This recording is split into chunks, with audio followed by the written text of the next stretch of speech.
Not Move Podcast presents the Ringside Rewind, your weekly whiplash recap of everything happening on Monday Night Raw and Friday Night SmackDown. Every twist, every pop, every powerbomb, we're breaking it all down. If it shook the ropes, we've got it. Stream it everywhere you get your podcasts.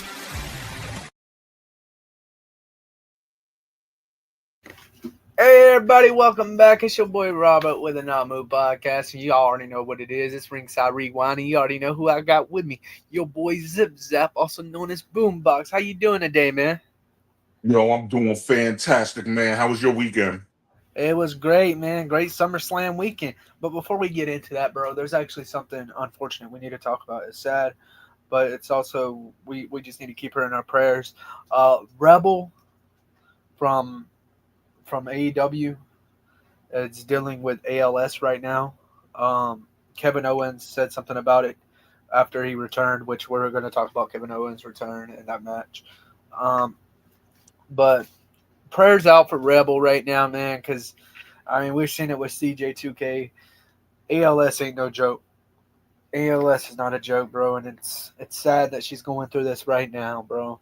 And I would just like to let her know, bro, that us at the Not Move Podcast, we are praying for you, and we hope you get through this, Rebel. Is there anything you'd like to add, Zip? Yeah, man. You know what? I've actually known about this for quite a while now, since even before CJ2K. I happen to follow, quite a few people on the AEW, so I was made aware of this before, but Rebel hasn't really came out and addressed it too much as she did recently. So salute the Rebel. You know what? She's powered through this, and I think she's drawn a lot of awareness to this as well. And salute to Kevin Owens for putting it out there for the WWE universe to be aware of as well. So you know what? Much love, thoughts, prayers, respect, and everything to everyone that's dealing with this affliction. Facts. I mean, it's an unfortunate situation. I try to do my part by doing the Ice Bucket Challenge and we just got to spread awareness to it, bro, because it's at the end of the day, like, anybody can get ALS, right? At the end of the day, it's no joke. It's almost, I would say it's as bad as cancer, because at least cancer, you have a chance to beat it. ALS, you can't beat it. ALS is a constant fight. They don't have the cure for it yet, but they're trying to get the cure for it. And just keep Rebels in your prayers. That's all I can say. You got to keep her in your prayers. She was she still is a great wrestler. I'm not going to talk about her like she ain't here. She's still here. She just ain't in the ring right now. And that's, again, not her fault. Things happen in life, and that's just part of life. And unfortunately, it happened to her. And it's sad, honestly, man. Like, I didn't even know until Kevin Owens said something. Like, it's sad, no. See, that goes to show how crucial it is that people do spread the awareness. As I said, I've known about this for months now, and the fact that Kevin Owens addressed it put an entirely different, part of the wrestling community on notice as well. So, this is definitely something that's becoming, unfortunately, more common in today's age. Facts. As time goes on. So, the cure is out there for this. We just got to find it. Yeah, man, it's definitely something that people need to understand, bro. Like, it's not a joke. Like, I know some people be making jokes and everything, but this is like really serious. Like, ALS. I mean, look what it did to. I know that's football, but still, we're talking about ALS right now. Look what it did to CJ2K. CJ2K, bro. Growing up watching him, bro, you knew he was a beast. You knew he could do what he do. It's CJ2K. But then when you saw what ALS did to him, it's like, damn. Like, it can definitely hit anyone, man. And it's definitely not It's definitely not a good thing. But let's go ahead and get into this this SummerSlam, man. How'd you think about the night one? Which night, honestly, to start off, which night do you think was better, night one or night two? It's hard for me to compare it because I didn't think that neither show really did all that much wrestling. For a 3-hour broadcast, they did less than an hour and a half wrestling on each one of them. So it was kind of weird that for 6 hours of wrestling, for 6 hours of wrestling that we had on each show, there was less than 3 hours of total wrestling. Agree. So each show had things that I liked, but I can't really say that I thought either show was necessarily great, unfortunately. So now with our first match that we had to open up the night was Io Sky and Liv Morgan, which we both called how this outcome was going to go, bro. Danhausen, the curse happened there, and then it's like, what's the point of doing this, bro? We know Liv's going to win at SummerSlam, and Liv won at SummerSlam, but it was a great match between them. I ain't going to lie. I'm not going to discredit either one of them. Liv and Io had an excellent match for the time that was given to them. Yeah. It was a I great thought this was I gotta say, I thought this was a bit weird. Not that the match was bad. The match was actually really, really good. The ladies definitely did their thing. I just thought I don't know, something just seemed a bit weird about the match, though. It had a feel to it, but I couldn't put my finger on it. But salute to both of these ladies, man. Like, they really came through in this match. Facts. I mean, it was a top-notch match, bro. I knew Io and Liv could basically put a match like this together, bro. It's Io Sky and Liv Morgan we're talking about, bro. The what's it called? Damn, I forgot how to say it now.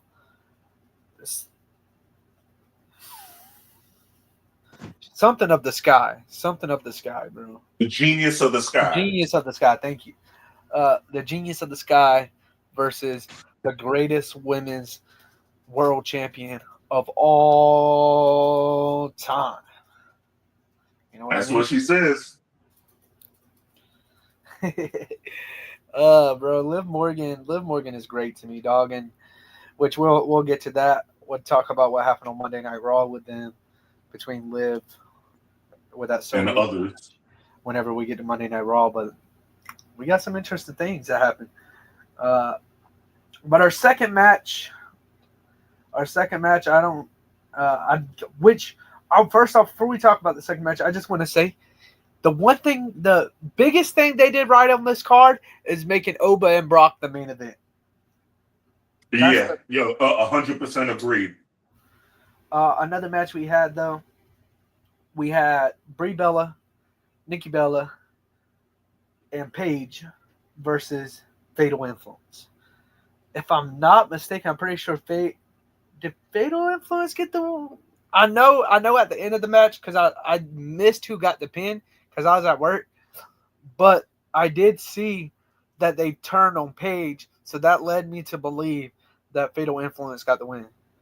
Yeah, JC Jane got the pin over I believe it was Paige. And something interesting happened during the match. I believe that Brie Bella got hurt. Nikki Bella made her return, but I believe it was Brie Bella that might have legit got injured during this match. They might have even cut this match short because of the injury. I'm not quite sure. Oh, you're right. It looked like she did get legit injured. You're right, and I'm gonna tell you why you're right, bro. Triple H said something about it. Triple H was talking about it in the post conference, and they were like, "Yeah, Bree's really bad hurt. She probably won't. She's at the hospital right now. We helped her out as much as we could here, and then she had to go to the hospital. We don't know the severity of the injury, but he said it looked pretty bad." Yeah, it was like I said, it was kind of odd. Even during the post match when Nikki Bella jumped Paige, Brie Bella just kind of hovered in the background. She wasn't doing anything. So that was, and toward the end of the match, you can see that she was just off in that same spot, not doing anything. And that's when I think they decided to cut it early. But up until that match, they were kind of cooking. I thought the ladies were doing really well. Yeah, I definitely agree with you. That match was it was a great match. It just, bro, like, it's sad to see when somebody gets injured. I don't care what we're talking about, WWE, anything, bro. They're all people at the end of the day. It's sad when they get injured, bro. I don't know. That might just be me, but like that's how I look at it, bro. It's upsetting, bro. I know. We're gonna skip over this match right now. We're gonna come back at it at the end because I know if UConn makes it in time, we'll let him also discuss this match with us because he wanted to talk about this one. It's the Usos, it's the Bloodline versus Solo, LA Knight, and Royce Keys, which UConn wanted to talk about that one with us. So we'll come back to that one. Another match we had was Gunther versus Nick Aldis. Man, You know what? What? If I can, before you go, I just want to say one thing, just a quick note. Props to Nick Aldis for making his wrestling return and getting at least that one WWE match that he always wanted. Facts. It wasn't a bad match, honestly. In all componency, it wasn't a bad match. I liked what Nick Aldis did. I like his You saw when he put Gunther in that submission, bro. I thought he was actually about to win it, bro. It had me for a second. They got me for a second, bro. I was like, oh. Yeah, that was one of his finishing maneuvers. It's a version of the Texas Cloverleaf. Yeah, it was absolute fire, man. Now, granted, Nick Aldis lost the match, but did he really lose? In all honesty, let's be honest. Did he really lose? He always wanted to wrestle in WWE. He got what he wanted. Not only did he get to wrestle in WWE, he got to do it on one of the main shows, SummerSlam, the second best behind WrestleMania. And he had a huge crowd get to watch him, and his family was there, so I don't think he lost, in all opinion. In my opinion, I don't think that's a loss. In my eyes, that's a win. You know what? I'll say this. Obviously, I'm not going to say that it was a masterpiece. He's wrestled better before, but that's because he wrestled actively. This was his first match in, I think, 3 or 4 years. I thought he was in great, phenomenal shape. I thought they did really well, and he told a good story with Gunther. And it was good to see, Mickey James in there with Nick and his son as well. So, facts. Another match we had, since we're going to talk about we're definitely going to talk about the Usos match, but I was trying to wait to see if UConn was coming. So I'm just going to talk about these other two matches before we talk about it. We had Cody versus Punk, which we both called this one too. We called this match as well. This is another match we got right.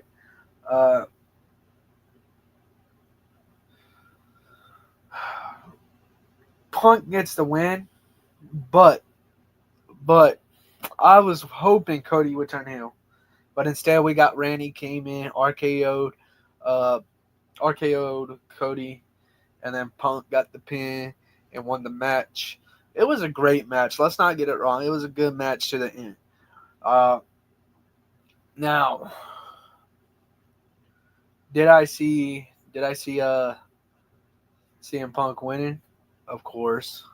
I mean, I thought it was going to lead up to being Finn Balor and CM Punk, but we all know how that went on night 2. We'll get into that part later. But it was a great match. Well, how'd you feel about the match, man? You know what? I thought it was all right. I'm not going to say it was the match of the day. It wasn't, but I thought Punk and I thought Cody told a really good story. I think they did their jobs. And as you said, the main takeout of this match was it was all basically about the return of Randy Orton being the main highlight. So, we're not done with Cody and Orton, and Punk has to move on to his next challenge. Facts.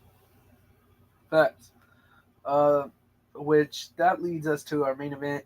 We had in a Hell in a Cell match, Brock Lesnar versus, I can't do it like Paul Heyman, bro. Paul Heyman he does it special, bro. Paul Heyman got it down.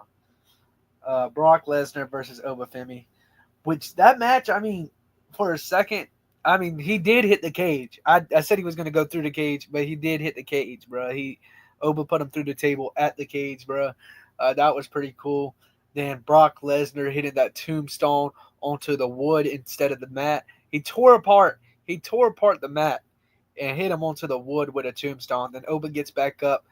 I don't know if you caught this, but Oba kind of messed up on the finish because he was supposed to hit Brock Lesnar onto the wood, but he missed it by a few inches. And you could tell with Brock Lesnar's face, he was a little upset about that. But it was a great match. Oba got the win. After the match, Brock Lesnar calls Oba back over there to let everybody know Oba's the future and he's the past. And then he ends up retiring on the Pat McAfee show today. Yeah, I'm not going to blame Oba for that. I think when they started the spot, they were already out of position. And let's face it, Brock is a big boy, and I know Oba's strong, but he's not necessarily going to be able to maneuver somebody like Brock like he would somebody that's much lighter. So once you got Brock up in that position, you're not thinking about walking him around the ring. You're just thinking about landing the move safely. So So I will say this. I think Brock wasn't really as upset as he was kind of relieved. Like, that was it for his career. That was, the finale. And I think we saw for a moment his emotion of it being over. That's what it was on his face. Because I know what you're talking about, but I think that's what it was that we saw. Just that final gasp come out of him, realizing it was over. And I want to say this, you know what? This was the perfect way for Brock to end his career, having it be in a Hell in a Cell match. Yeah, Mania would have been one thing, but having him end it in a Hell in a Cell where he's never lost, being a former cage fighter, it was kind of a poetic justice for him to go out this way. And we'll get into it later. The speech that Oba gave on Monday night kind of alluded to what this match was, and I agree with it 100%. So kudos to Brock for a great career, both in wrestling and in the UFC. And for Oba, can I say, man, you are the next big beast. You know the funny thing? You ever look at Oba and then look at Kofi Kingston and then look at Oba again and, like, really think Oba is... I really look at it, bro, and Oba looks like a bigger version of Kofi Kingston. I think they just have similar beards. But Oba is a really big boy. And now I'm just saying, not many people can equal the stature of a Brock Lesnar, but Oba is one of them. Facts. I used to say Oba got revenge for all the people like Kofi Kingston and them. Maybe. Oba was the one to get the revenge for him. It was a little joke that I had going around. But I guess UConn ain't gonna is not coming. I think he's asking me. Let's just get into it. Okay, so UConn ain't gonna be. We'll just talk about that. We'll just let him talk about that match some other time. We'll go ahead and discuss it, me and you. We had the Bloodline, Jacob Fatu, Jey Uso, and Jimmy Uso versus Solo Sikoa, LA Knight, and Royce Keys. Which LA Knight, how the match ends, which we all knew this match was going to be a good match. Any match with Jacob Fatu and Solo Sikoa, it's funny. Solo Sikoa makes it funny. Jacob Fatu makes it scary, if you get what I mean. I do. But the match was great. It ended with Jey Uso getting a BFT from LA Knight. which I ain't gonna lie, we got this match wrong. We said the Bloodline was gonna win. We thought the Bloodline would win. Yeah, we admit when we're wrong. The Bloodline lost, and Jey Uso got pinned. Luckily they didn't make it Jimmy. So usually they would make it Jimmy in that type of situation, but I'm just glad they didn't make it Jimmy this time, bro. I think Jimmy deserves better, bro. I think they're gonna end up pushing Jimmy eventually. You know, I one thing I've got to say coming out of this match, and I've said this for a while, Solo Sikoa has the chance to be the biggest of the brothers in terms of popularity. This guy's got it, man. He has all it takes to be a really good superstar. His face turn should be a fun ride. This guy's got tons of charisma. So I'm looking forward to seeing what the WWE does with Solo, because I think that there's a lot there. Agree. 100% agree with you on that. This face turn is going to be great, honestly. Which leads us to, honestly, now that I'm really thinking about it, night 1 was kind of better than night 2. And on paper, it was better. And 2, they added people to that match, bro. Which, while we're going into night 2, that was the first match of night 2. So let's talk about it. Sami Zayn came out. Finn Balor came out. The match was about to start. Nick Otis came out, said he's back to the SmackDown GM, and he made the executive decision to add someone to this match. Gunther came out. And then after Gunther came out, they thought they were about to start the match. He was like, hold on. I also decided what's best for the business to make this a fatal 4-way. And everybody had their conspiracies, you know. I thought it was going to be Randy Orton. Other people thought it was going to be anybody. Nobody thought who it was actually going to be. Kevin Owens is back, baby. Let's talk about it, man. Kevin Owens is back, and it's about time. Kevin, we missed you, dog. I ain't going to lie. I missed you myself.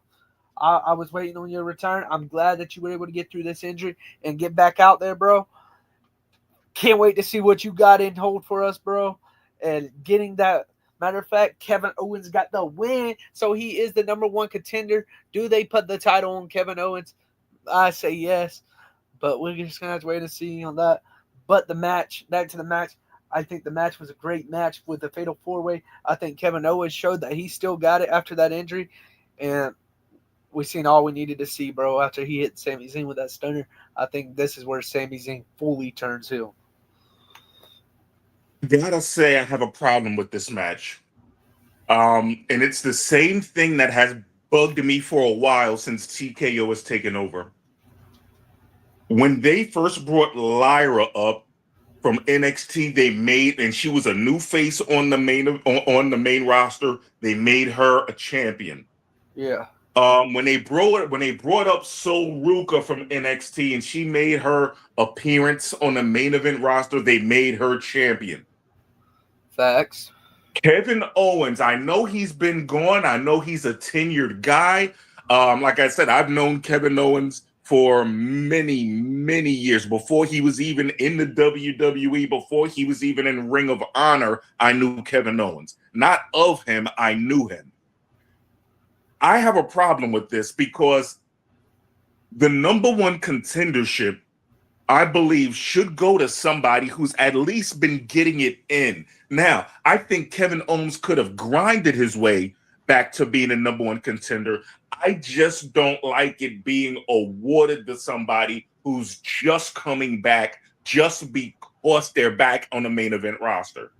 I don't like that. It could have went to, if Gunther, if Finn, if Sammy would have won, I would have been okay with any of them. I just don't like the fact that once people are either appearing on the main roster for the first time or reappearing right away, that we're suddenly throwing them in title bouts. I don't like that. It's like, to me, it's like, whatever happened to, the grind to get there? And I'm not saying it has to take another year before he has to get there. I'm not saying that. What I am saying is we couldn't make him, reappear, win a squash match, showing that he's returned, get into a feud with somebody, win that feud, and then go after the title, say he's back. Instead, we're just throwing him straight into a title feud. I'm not a fan of that. Not a fan of that. Yes, but let me explain why they're doing this. This is what I'm seeing, dog. First off, Kevin Owens, the injury that he had, most people don't make it back from that injury. That's a neck injury, dog. Most people, that takes your career. I mean, we've seen it with Big E. Sure, it wasn't as severe as Big E, but, it took that man out for a year. And the grind, well, I mean, for you to talk about a grind to get back to the spot, it took him a year and a half to get back to the spot in the first place, right? So then he gets back, does a match, and the match is a great match. Let's be honest. That Fatal 4-Way was a good-ass Fatal 4-Way, bro. Not only because Kevin Owens returned, but the match itself was a good match, right?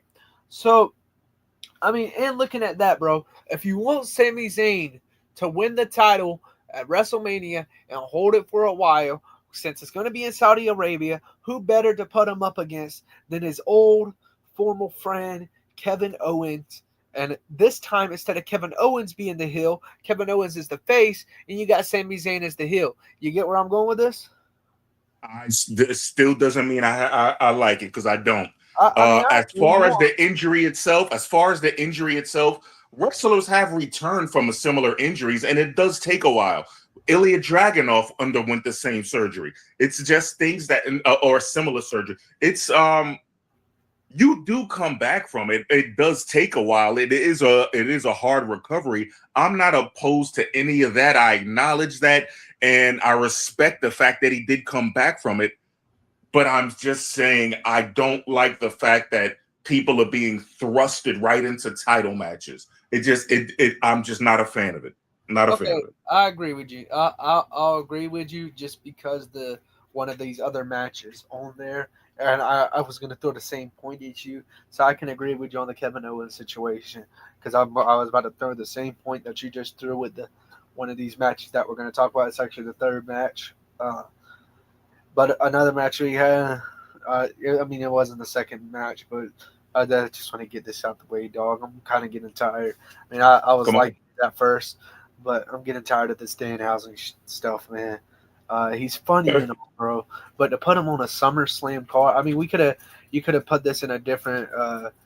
SummerSlam is the second biggest. Can we both can agree SummerSlam is the second biggest behind WrestleMania. And it is. When you put a human money match on there with Danhausen, Dom, first off, why is Undertaker booking Dominic Mysterio way better than Triple H's? I'm going to. Well, you know what? Mysterio's time in the WWE will come. It will. Right now, he's just going through the motions. That's it. But his time will come. It's just not now. Yeah, but putting him in a Danhausen match ain't helping it, and then having him lose to Danhausen, I don't really think that's helping it. I think Danhausen needs to eventually. By now, he should have already taken a loss. He needs to take a loss. I mean, I get the curse and all, but it's starting to rub me the way, bro. You know what? I'm not surprised. I've said it before. You're going to hear me continue to say this. Danhausen is not for the wrestling fans. He's for the kids. And the kids get merchandise bought for them by the adults. And kids love Danhausen. Like it or not, he's here for the stay. Danhausen is a big-time merchandise mover. He really is. No, I like Danhausen. Don't get me wrong. I like Danhausen. I like what he's doing, but I don't think it should be a SummerSlam match. That's the only part I disagree on. It has to be one. He's a merchant. Listen, the WWE is a product and merchandise company first and foremost. It's a merchandise company before it's a wrestling company. I get that. Wrestling just happens to be its form of entertainment. But the WWE survives on product. Well, it used to survive on merchandising, but now it's revenue, TV revenue, and merchandising. So you know what? Get used to Danhausen. He's going to be on all the major cards in one form or another. Which we predicted that match right. We said Danhausen was going to win. We did Oh not yeah. get the first match right. We said Finn Balor was going to win. Kevin Owens won. Well, we also didn't know it was going to be a 4-way match. Yeah, we didn't know Kevin Owens and Gunther was going to be in there. Yo, but leads to our next match that we also didn't get right. Baron Corbin, or what? However you say his last name, bro. Baron Corbin. Baron Corbin versus Trick Williams. This is another example of what you were just saying earlier, Zip, about Yes. superstar. Which I'm kind of pissed off about it, but then I'm not as well because you're moving. I feel like this is the way to move Trick Williams up to the main card. I think you're moving Trick Williams up. I think Triple H seen what he needed to see with Trick Williams, and he's already deciding to move Trick Williams up to the main card, which I like that. So I get why he did it, but then you could have put Carmelo Hayes in there and had Carmelo Hayes win instead of having Baron Corbin, someone who just came back and already got a title shot and already got the title. We had the Carmelo and Trick match on SmackDown, but we never got the match, the pay-per-view quality match that we wanted to get out of them, where they were given more time. And this should have been it. As far as Baron Corbin winning, again, I know he's a veteran from the WWE who made his return. Again, somebody appears, we're putting him in a title match right away just because he jumped the champ. That's it. Facts. That's what it takes to get a title match. You just jump the champ one time, no matter who you are. You get a title match. Facts. That's all you got to do now. That's all you got to do. Again, it's nothing against Baron Corbin. I just don't like this at all. I just don't like it. I don't think that's how you're not getting people over by getting them the belt just because they make an appearance or return. You're not getting them over that way. People will pop when it initially happens because it's a new champ. But if there's nothing to their character, why should we get behind them beyond the moment? We saw it happen with Lyra. She's talented. She didn't get over. We saw it with Sol Ruka. Sol Ruka's got a great finisher. You know what? There was no reason to really get behind her, though. You know, I just don't like it. Not a fan of it. They don't build the character anymore. It's like, well, who can we put in there that they're like for right then and there and go get their merch and all this? So that leads to another thing about the merch. They're just trying to sell merch. That's the way I look at it, bro. They're just trying to sell Baron Corbin's merch, which led to our next match. I don't even want to talk anymore about the Trick Williams match, although it was a great match between Trick. Trick got it all. In my opinion, I do want to say one thing. They might have just written little Yachty off of wrestling. Yeah. With him going through the table, that might be the end of that. Maybe he'll make another appearance, but something tells me that he may be winding down with the WWE. Facts. I could definitely see that. Our next match, we had Nia Jax, Jade Cargill, Tiffany Stratton, Chelsea Green, and Michan, which start off in that Charlotte Flair comes out. Jade Cargill gets her at the ramp, hits her into the ladder. Then they end up fighting on top of the ladder. This was one of the great matches, bro. And we predicted it right. I don't know, but WWE must have been listening to us when we said Chelsea Green's going to be the champ, because our intern WWE Universal Woman champ is Chelsea Green. Let's talk. There's no need. Let's get rid of the intern title. Just call her the world champ. Have Rhea challenge when she returns, which she will. That's what I think they should do. Like, yo, she can just say, "Hey, I didn't lose the title. I want my match." That to me makes more sense than other people just showing up randomly. And plus, Rio's not going to be out all that long. Now, that being said, I thought this match was incredible. I thought the ladies really did their thing and told an awesome story during this match. I got to give props to Charlotte. I got to give props to Jade. Those two carried their feud throughout this match. And I really thought that they put on a really good showing.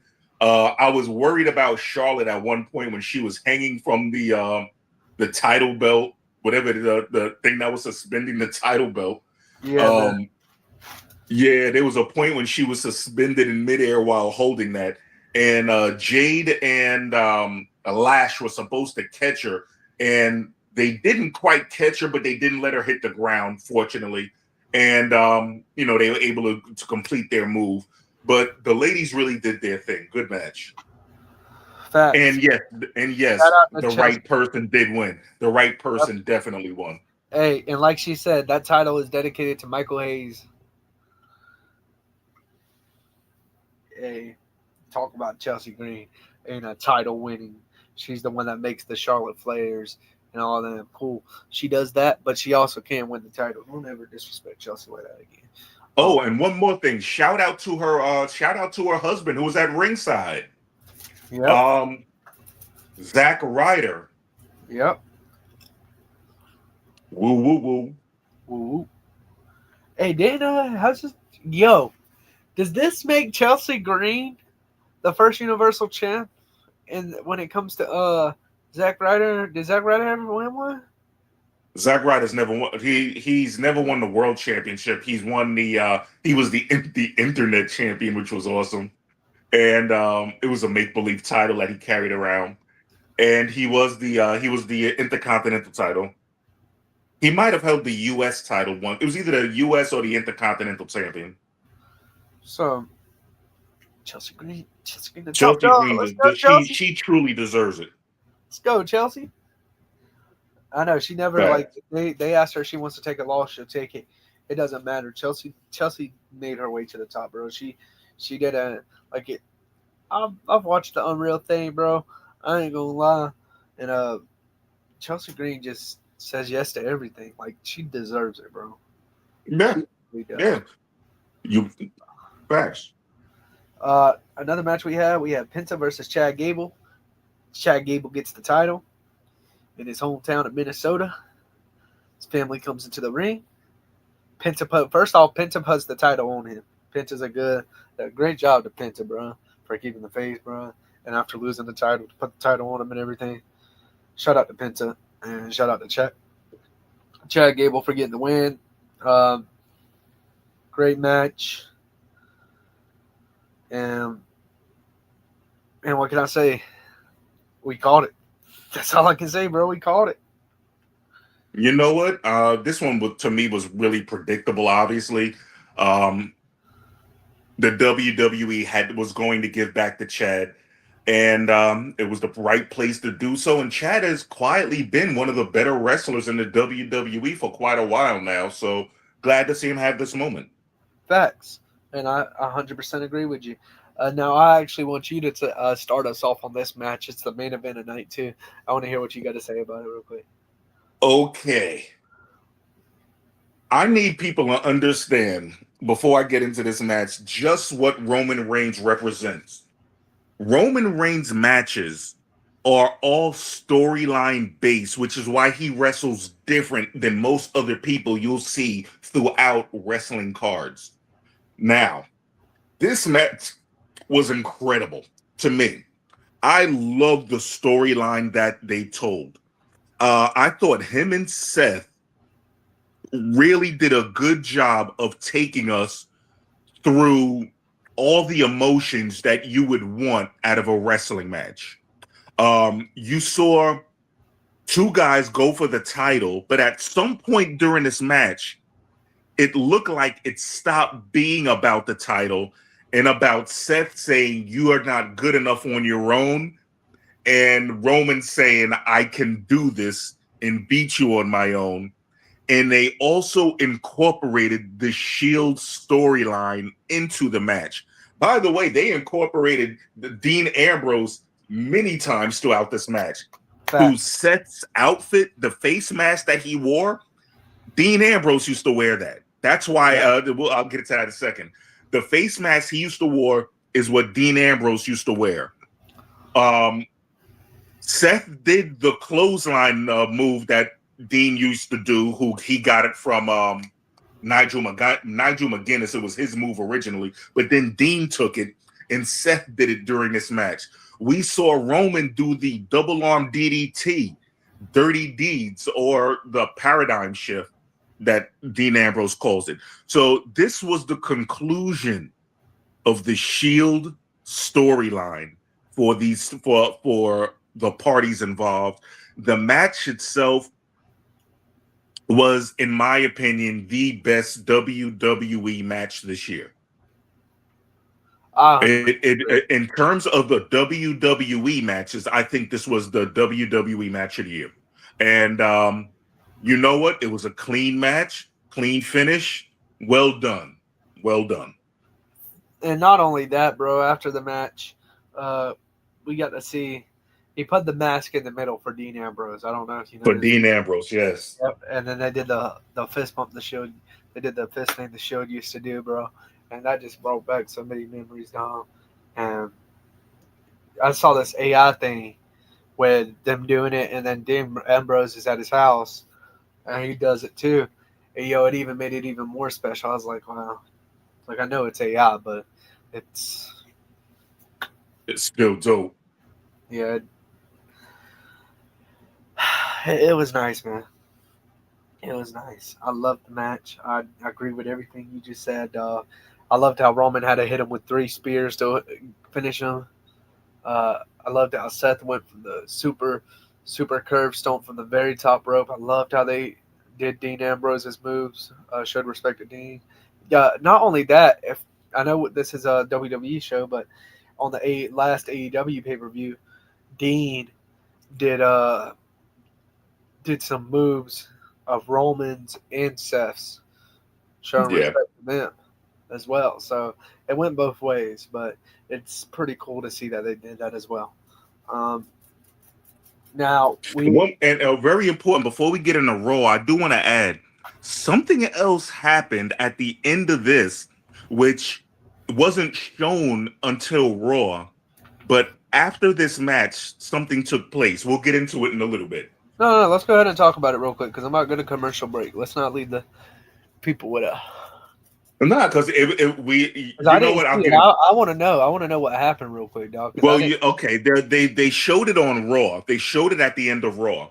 At the end of the Roman and Seth match, Roman walks backstage and he runs into Rey Mysterio.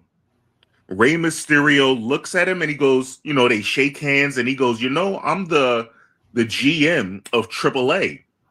And Roman goes, well, I know now. And he goes, and Rey says to him, let me talk to you about something. There's a good shot that Roman Reigns may be appearing for AAA, Mania, because they have AAA Mania pay-per-view coming up at the beginning of next month. Okay. We cooking. Hey, so there's y'all something that I didn't even know. We always throwing in things with him, bro. That's why you got to pay attention always at the end of the show. But, I didn't, so that's my fault. But let's go to a little commercial break real quick. Then we got a few things we got to talk about on Monday Night Raw. Then we'll give y'all our Wrestlers of the Week. Hey, and then we'll stay not moved.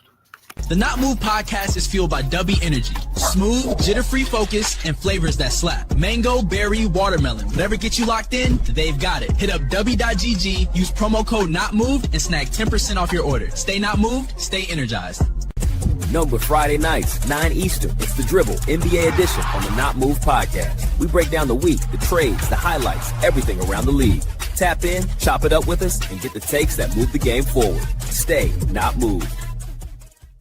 The Not Move podcast drop is here. Snapbacks, hoodies, mugs, stickers, totes, everything you need to rep the convo everywhere you go. Limited run, unlimited style. Tap the link, fill the cart, and tap into the Not Move podcast every Friday night at 8 Eastern. We're bringing the scrap sheet, UFC edition. Every jab, every takedown, every headline. All the fights, all the drama, all the picks, right here. Watch live on YouTube or listen anywhere you get your podcast. Hit follow, hit subscribe. And stay not moved.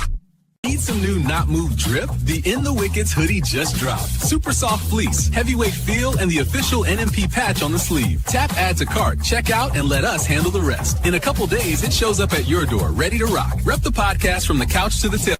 Every Every Thursday night, the Not Move podcast drops a new episode of In the Wickets, our deep dive on everything around the NHL. We break down the plays, the trades, the stats, and the stories that matter. Plus, a few hot takes along the way. Join us live at 8 p.m. Eastern, or catch it on your favorite podcast app right after. Same energy, same on. Tuesday nights just got louder. Ringside Rewind is live every week, 9 Eastern. We're breaking down Raw, SmackDown, and everything leading into the weekend. If it happens between the ropes, we're talking about it. Deep dives, hot takes, and a few surprise And replays. a whole lot of arguing. Yeah, but the good kind. Ringside Oh, the Orphan Elimination Chamber tee just dropped. Fresh out the box. Look at this. That print is nasty. Chain link O, silver hit. It's tough. It's soft too, y'all. Fits right. Little drip for the Elimination Chamber weekend. We rocking these all season. If you're part of the Not Move fam, you already know. Jump on it before it's Grab gone. yours now at Not Move Shop. Episode of the Not Move podcast is brought to you by the MLB Shop. They have every team's gear, from classic caps to World Baseball Classic hoodies, all official and all ready for game day. Tap the link in our bio to head straight to the shop and snag your favorite merch.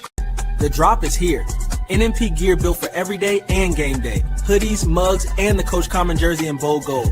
Rep the movement. Feel the energy. Shop new arrivals. If you're craving baseball talk that doesn't flinch, tap in with us Monday nights at 8 Eastern. It's the Rusty Mitt MLB edition of the Not Move podcast. Breakdowns, debates, all the swings and misses without the fake fluff. Join us live or catch the replay wherever you get your pods. Rusty Mitt, not moved. Stay not moved. Attention Not Move Nation. Our first ever jersey has landed. The NMP by JB Sport Talk collab brings premium mesh, bold gold accents, and that undeniable game day energy. Plus, hoodie drop. Today's episode of Not Moved is brought to you by Open Goal, the world's #1 backyard goal. If you love soccer but hate chasing balls into the neighbor's yard, this thing is a game changer. Its rebound net sends missed shots right back to you, and the side nets keep your landscaping and your windows safe. It's perfect for kids, for training, or just having fun. Today's episode of the Not Move podcast is brought to you by Walmart.com. With our storefront in the Walmart app, you can get everything you need. Pick up or have it delivered. We ordered dinner while recording and it showed up before we wrapped. Better Good sweet corn and burrata ravioli. Nuri protein drinks, even St. Patrick's Day treats. Walmart.com. Not Move, fam. Southgate edition just landed and it's fire. Check the tee. Watch out for the skis and the wickets. Hockey stick, cricket wickets, all vibes. We got hoodies, mugs, caps, beanies, whatever you need. Cop yours before they... At the Not Move podcast, just drop the gear. Heavyweight hoodies, premium cotton, street ready. Caps, mugs, and more. Every detail on point. Whether you're hooping, tailgating, or just repping the pod, NMP fits the culture. Limited drops. When they're gone, they're gone. Cop yours today at notmoveshop.fourthwall.com. Hey, welcome back, y'all. All right. Let's go ahead and get into this Monday Night Raw, man. We had Roman open it up. Roman came out, cut his promo about the match and everything. And then LA Knight came out, bro. LA Knight was like, yo, you always got to have the bloodline come in and help you, bro. When we fought one-on-one, it wasn't one-on-one. It was 1-on-4, basically, he said. And he said, he told Roman, your aura looks a lot better out there with all the faces you give me and everything. LA Knight cut it a top 5 promo against Roman in his career. Like his promos, that was top 5 in his. Letting him know that he already beat the Bloodline, so he wants him one-on-one. And Roman said, that's the problem with y'all. Everybody comes out here thinking they deserve a title shot because they beat somebody else or something. And I'm just supposed to give it to them. It's not how it works. Which Roman threw out some valid points, bro. And which that led to the backstage segment where the Usos and Jacob was like, yo, you want me to get him? They're like, nah, leave him to me. He also let Jacob know that Royce Keys is not family. Is not your brother. We're family. Right? He's just another one of the boys. So then Jacob and Royce gets into a talk, which Jacob lets Royce know, yo, you're not family. You're just another one of the boys. Which you could tell Jacob was upset. The emotion was right there. Like Jacob was like, yo, this is a street fight. We're going to make this a street fight. And Jacob was emotional saying it. Now you could tell it hurt Jacob, but yeah, he did it. It led to a street fight. What was your thoughts on the whole Usos, Roman, Jacob, and Royce Keys segment? I think it made them look strong. It made the bloodline look strong again, especially considering they're coming off a loss at SummerSlam. So I think it helped reestablish their aura a bit. Thought it was well done. And yeah, I'm with you. I thought LA Knight cut a fantastic promo, which he's always been able to do. But, let's see what becomes of the program. Facts. Another match we had was Javon Evans versus Ethan Page, which Javon Evans ends up getting the win. Ethan Page gets caught cheating so many times, bro. First with his feet on the rope. That was the first time he got caught cheating. he let him know. Javon then kicked him in the face to let him know. After that, Ethan Page got Javon back, and then Ethan Page went to go cheat again. He got caught trying to, tamper with the ropes. And then Javon Evans jumped over the ref and Ethan Page. He hurdled over both of them and then hit him with the OG cutter. Got the 3 count. Shout out to Javon Evans with an excellent win. Also, that led to somebody coming back. Big Cass. Big Cass is back. He attacked Javon Evans. After that, led to a backstage statement. He said he had to work 8 years to get back to here. He said, Javon Evans, don't take it personal. You're just one body out of all the people I'm going to take out, bro. So he clawed his way back to the top from the bottom, from rock bottom, made it back to the top, and now he's here to take over. He took it, which I think it's going to lead to a match between Big Cass and Oba. That's what I'm hoping. I don't know if that's going to happen right away, especially not right away. Not right away. First of all, let me just say the leapfrog over Ethan Page and the ref into the OG cutter looked really good. It was a nice conclusion to the match. The match itself was really solid. These two have really good chemistry. They made a point of saying that it was their 5th match, or either they had 5 matches or this was their 5th match. So these two definitely have chemistry in the ring. And Big Cass, we all knew he was going to return, but wow, that's how you do it. Now that's how you do a return without throwing somebody into the main event or a title match immediately. And I gotta say, Big Cass looked like he was in phenomenal shape. My goodness, did he look jacked? Facts. He's definitely in shape, bro. Like, bro had like an 8-pack with fucking. Bro, and he's fucking super tall, bro. He's not as tall as Oba, but he's tall. He's taller. That's Big Cass, and he's 7 foot tall, and you can't teach that. Which makes me think, is Enzo going to follow into the WWE? Some people have said that he may have been training down in the Performance Center, and if there's truth to that, he may be joining Big Cass on the main roster. Oh, that would be lit. That would be lit. I'm ready to see that. Our next match, we had Sol Ruca versus. I'm gonna just say the whole Judgment Day, even though it was a 1-on-1 with Roxanne Perez, which you always know the Judgment Days gets involved. Which Roxanne Perez got the win. But after the match, the biggest thing that happened was after the match, the man Becky Lynch came out, cut a promo, basically saying that she's coming after the title. But as well as Becky Lynch coming out, you know who else came out? Is it Stephanie Vaquero? Stephanie Vaquero. She is back. And I think this is what they were waiting on. I think Stephanie Vaquero, they're probably going to make it a triple threat between Stephanie Vaquero and the man, Becky Lynch, and Liv Morgan, which either Stephanie's going to win or the Becky Lynch is going to win. I don't see Liv retaining against both of them. I want to get into this match first. First of all, I'm a huge fan of both of these ladies, especially Roxanne Perez. I've been a fan of Roxanne Perez since she was wrestling as Roxy. I do believe that her time will come. Same with Sol Ruca. I think you can build a women's division around her in the future. She still has some growing to do, but her time will also come. I thought these two put on a pretty good match. There was a couple of blown spots, but so be it. The match itself between them was solid. Yeah, it was nice to see Becky come down and get in the face of the Judgment Day, first looking at Raquel Rodriguez, telling her she's not interested in that belt. That was kind of funny. And then getting into Liv Morgan's face.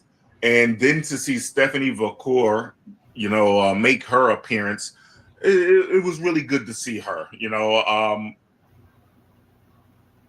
To me, the highlight was Becky Lynch getting on the microphone and going off on Liv Morgan.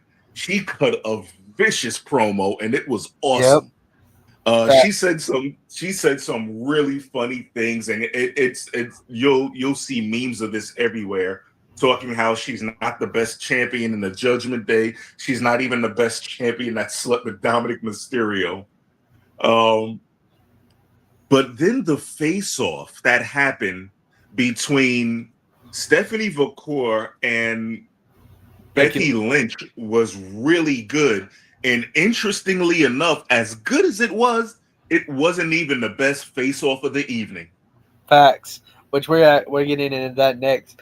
But before we talk about the face-off, I'm going to let you get the floor on this because you talked about it earlier, and I know you really want to talk about it, the Oba Femi promo, the Oba seeing Paul Heyman. And you know what? Go ahead and talk about the Oba and Brock face-off because that was the best face-off. Or not Brock, Braun. Okay, well, it began with at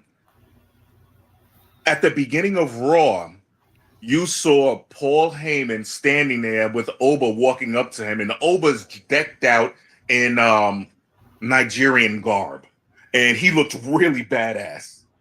And he walks up to Heyman, and they acknowledge each other. They give each other pleasantries, and Paul Heyman just congratulated him. And Oba had some kind words to say about Brock, telling Paul to tell Brock thank you. And that was it. It was a really well done, meaningful conversation the two had before Oba walked off. Now, Oba comes to the ring and he's still wearing his garb. And again, he looks awesome in it. And he does his strut down to the ring. And in the ring, I've got to say this. Oba cuts one of the better promos going today because everything he says sounds believable. And this is one of those times where I think we're getting the truth mixed into the storyline. What he said about Brock was true. He had the proof he can beat Brock at Mania. He did it. Brock came back to get his revenge, but Brock came back not so much for revenge, but to see, am I passing the torch to the right person? And Oba proved that by beating Brock at Hell in a Cell, that he is that man. So this was the full conclusion of the full circle moment of the Oba and Brock feud, which brought us to Oba leaving the ring and the Visions music hitting, and out walks Austin Theory with Maxine Dupree and Braun Breaker. Oba is walking up toward the entranceway where there's a bit of a standoff between them, and Austin Theory and Maxine walk around him. Braun walks up, takes a few steps up to him, and Oba takes a step, and these two are just giving each other the mad dog look. This is why this is a moment that wrestling fans will remember for a long time. We just had a glimpse of the future. Guys who will represent the WWE, two of their top people in the next future for the next 5 to 10 years, as long as they're there. And this stare down was really intense. So much so that Oba wasn't going to budge, and Braun was going to stay there until Austin Theory walks him around Oba. They get into the ring, and Braun Breaker doesn't even acknowledge that he has a singles match. He just keeps staring to the back of the entranceway where Oba had left the stage. The match they've rang the bell. The match is ready to start, and Braun Breaker does not care. He just keeps staring at the entranceway. This is how you set up a feud without it being one guy jumping another. The seeds have been planted. We know what's coming. This can be I hope this is a slow burn. I hope they don't give us this match right away. I hope they constantly tease us with this and draw this out. This is a big money match. Let Braun cook for a while. we know where Oba is. Braun needs to reestablish himself just a bit as a singles guy. So let this match cook for a little while. That being said, Braun went on to defeat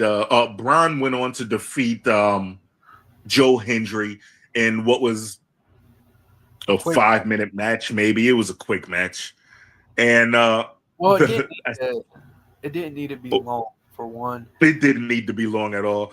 But the best part is normally being that they're a team, they walk out together. But Braun did not give a damn. Yeah. He walks straight to the back. He leaves them there, walks straight to the back, and he runs into Paul Heyman. And this is where things got interesting. Braun, first of all, Paul is sitting there with a little smile on his face because he knows Braun's walking up to him, and Braun, they greet each other, and Braun says, "Did you see?" Paul says, "I saw." And then Braun says, "Where's Oba Femi?" And Paul, being who he is, says, Why would I know where Oba Femi is?" And Braun says it, "Because I thought you two were buddy or best friends now or something." And he walks off. That was a cold line. And it also is a reminder that Paul Heyman does not have a current client. Facts. We have got a storyline. Also, another thing, I don't know if you noticed in the background, Robert Valperia was talking to Adam Pearce. I don't know. They were in the background of that. You're absolutely right. Right. I think that's a little Easter egg WWE threw in there. Possibly. But yeah, I agree with everything he said. The face off, everything, it went perfect with that. The match was fast. I mean, Braun Breaker only did one move, and that was spear the hell out of Joe Hendry. Joe Hendry, the only reason the match was even long was because Braun Breaker was staring at that entryway looking for Oba, and then he did everything to get Braun's attention, right? And he did. He finally got Braun's attention after putting Austin Theory on threw him on the table. Yeah, he didn't break the table, but he threw him through the table, everything. And Braun speared the hell out of him, walked out, went to go find Oba, saw Paul, like you said, man, and hey, went from there.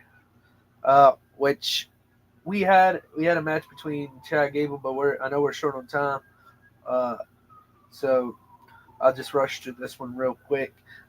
Chad Gable and Penta ends up getting the win. Chad Gable pins Dominic Mysterio. JD Madonna tried to stop it. It didn't work. The match was a good match. Shout out to Penta and Chad Gable. And Thanks. Shout out to Chad Gable for getting the title. Now, let's talk about the main event real quick, bro. We had Jacob Fatu versus Royce Keys, which that match should have been a pay-per-view match, bro. I'm sorry, but I liked everything about it, bro. The Tonga Death Grip. I don't know if they broke Royce Keys off because they did the chair thing where he hit him put the chair on his neck while he was in the yeah.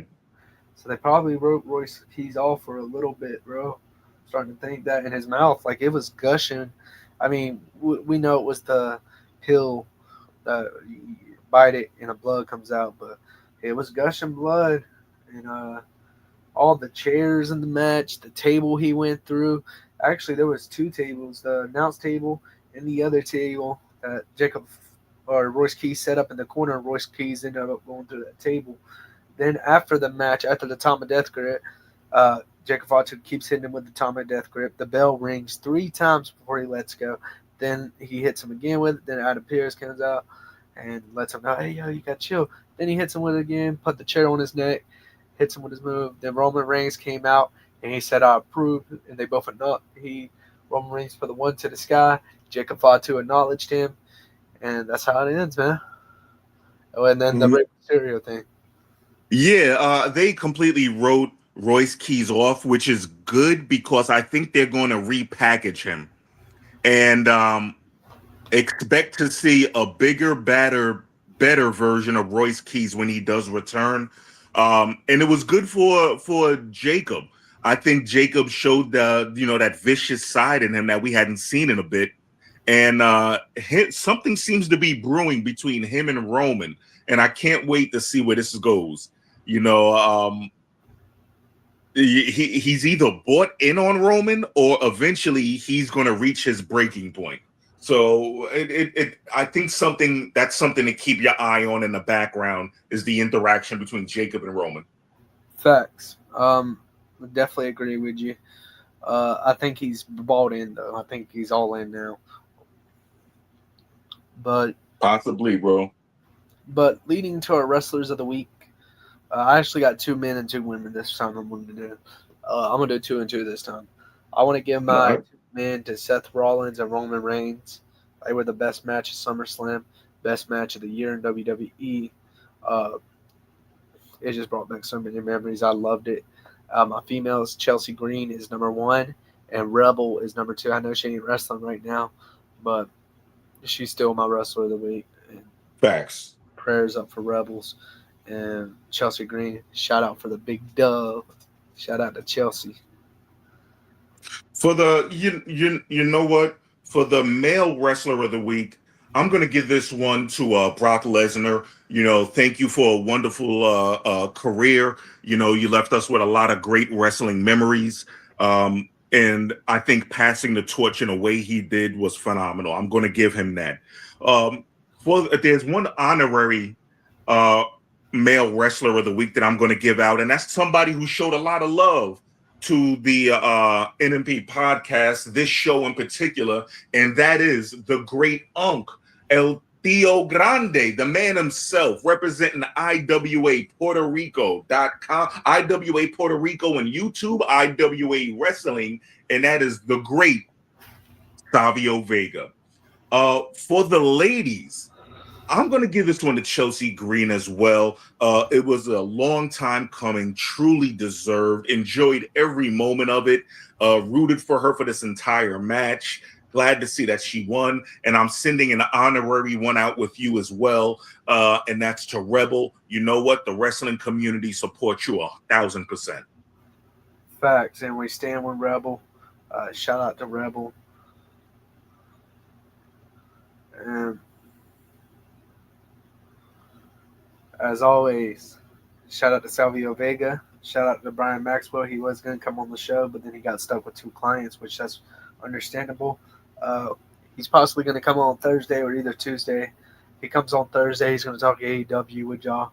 But if he comes on next Tuesday, we can go over the SummerSlam matches again. Sounds good, bro. And also, y'all, Zip, let me know where they can find you on social media, Don. Y'all know where to find me. I'm on, you find me at TikTok. You can find me as Boombox. That's who I am, and I am who I be. Come holla at me. We can talk wrestling anytime, any place. Facts. Y'all go find me at NMPRK, or you could also find me at Ringside Rewind on TikTok. Yeah, y'all make sure y'all go follow my boy Zip. Also follow me, Zip. Great show today. And as always, stay not moved. And we out. This non-casual podcast may not be reproduced, retransmitted, or reused without the authorized written consent of the Not Move Podcast Network. Thank you, and we hope you enjoyed today's broadcast.